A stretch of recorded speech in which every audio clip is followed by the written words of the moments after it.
ايه رأيك في الفراخ دي؟ بأمانة جميلة قوي، حجمها صغير بس طعمها زي الحمام بالظبط. تعالي اقولك على تتبيلة رهيبة سريعة وجميلة وهتنجزك لو كمان في عزومة ولا حاجة. شايفين قلب الفرخة؟ شايفة قد ايه الفريك مفلفل وجميل؟ بصوا قد ايه هي مستوية، وعاملين لها تتبيله للفريك خطير. تعالي كملي معايا الفيديو ونشوف عملنا الفراخ القمر دي ازاي. اول حاجه انا ببدا بيها الفراخ، بغسلها وبنضفها ومخليها زي الفل زي ما انتوا شايفين كده. شايفه؟ تعالي بقى نتبلها. معايا بصلايه مبشوره وطماطميه مبشوره. هننزل بالطماطم مع البصل بالطريقه دي. ملح، فلفل اسمر، مش هحط اي حاجه تاني فيها. تقلبيهم بالشكل ده ونتبل الفراخ.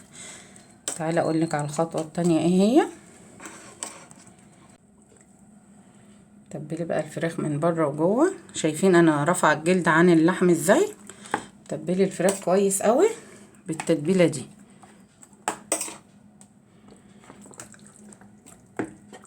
كده انا تبلت الفراخ وهركنها على جنب.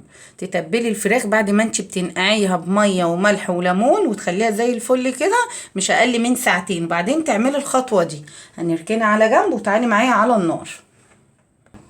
معايا طاسه على النار فيها معلقتين كبار من السمنه زي ما انت شايفه كده، ومعايا بصلايه. مش محتاجه بقى طبعا كب ولا اي حاجه، تخرطيها انت واقفه كده على السمنه. من عقبال ما السمنه بتاعتك هتفك تكوني انت خرطتي البصل. خرطيها ناعم شويه.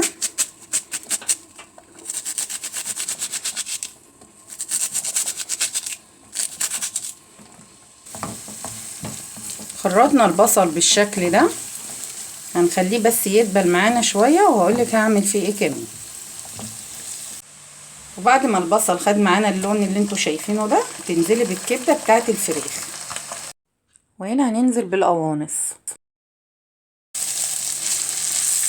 بصوا انتوا بعد ما بتتبلي البصله بتنزلي بالقوانص وبعدين بتنزلي بالكبده، بس انا نسيت ونزلت على طول بالكبده. خلاص، هتنزلي على الكبده دي بشويه من الفلفل الاسمر،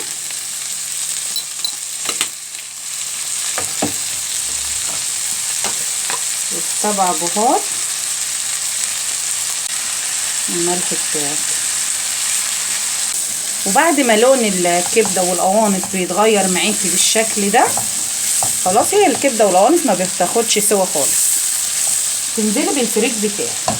لكل فرخه ليها كوبايه من الفريك، بس انا الفراخ بتاعتي الصغيره ممكن تاخد كوبايه الا ربع، بس احنا الفريك اللي بيزيد بنحبه.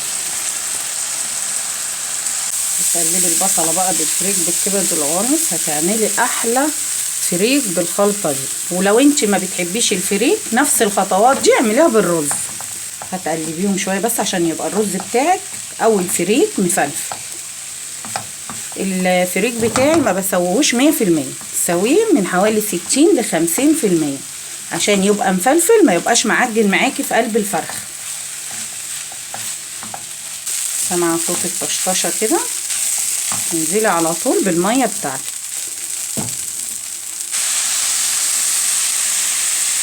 زي ما قلتلك انا هسوي الفريك مش 100%، انا هكمل السوا بتاعه في قلب الفرخ. ظبطي الملح بتاعك، واول ما يتشرب ميته خالص بتوطي عليه النار زي ما انت بتسوي الرز بالظبط. هسويه وارجع لكم تاني. شايفين الفريك بتاعي انا فردته على الصينيه عشان يبرد، عشان ما ينفعش احشي الفراخ او الحمام بفريك يكون سخن او رز كمان. خلاص، الفراخ او الحمام بيفرقع معاكي، لو البط بيستحمل، لكن فراخ وحمام ما ينفعش. خلاص انا بردت الفريك، شايفين قد ايه هو مفلفل وجميل. والفريك بتاعي مش مستوي 100%، زي ما انا قلتلك من 50 ل60%. وسعي حته كده بقى عشان نحشي الفرخه بتاعتنا القمر. هاتي الفرخه بالشكل ده بنفس التتبيله، ده فلفل اسمر والبصله. احشي الفرخة بس حاولي ما تكبسهاش اوي، خليها متهوية. ادي بروح للفريك بتاعك عشان هو مستوي 50 أو 60%، فهنكمل سواه في قلب الفرخ، فياما يزيد ما يفرقعش معاكي الفرخ.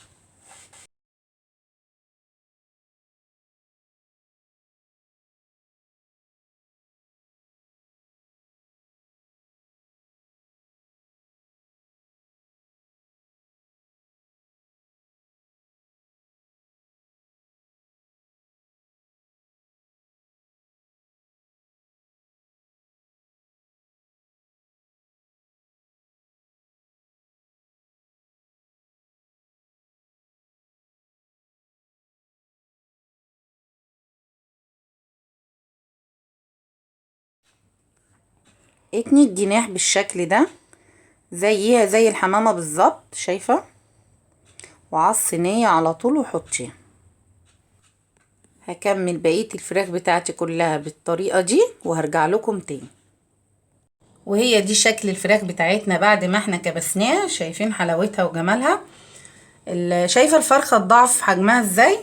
تعالي بقى انا اقولك هسويها ازاي. معايا البولة اللي كان فيها الفراخ، هنزل بكوباية من المية، كوباية قهوة. تنزلي بالملح، هننزل بالسبع بهار، ورقتين من الورق اللوري، حبهان، مكعب من المرقة، فلفل اسمر.